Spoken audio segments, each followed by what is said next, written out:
जिंदगी में दौलत की दौड़ कभी न लगाना, कभी ना, और जिंदगी में किसी बंदे को നമ്മുടെ ജിദ്ദയിൽ തൊട്ടടുത്ത് ഒരു 30 മിനിറ്റ് റണ്ണിങ് ഉള്ളൂ. ജിദ്ദയിൽ നിന്ന് ഷർഫിൽ നിന്ന് ഫുള്ള് ഗ്രീനറി ആയി, കുറേ നഴ്സറിയും കാണാൻ നല്ല ഭംഗിയൊരു കാറ്റൊക്കെ നല്ല തണുപ്പും ചെറിയൊരു വെള്ളച്ചാട്ടമൊക്കെ ഉണ്ട്. ഞാൻ കാണിച്ചു തരാം. മാറിൽ ചാത്തിയിടും മാനം പൂമാനം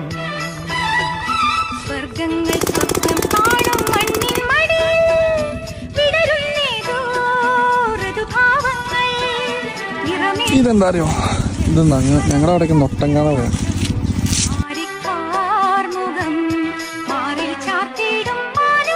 വെള്ളച്ചാട്ടമൊക്കെ ഉണ്ട്, പക്ഷെ ഇത് നല്ല വെള്ളമല്ല, വേസ്റ്റ് വെള്ളം തോന്നുന്നു, സ്മെല്ല് എടുക്കാം.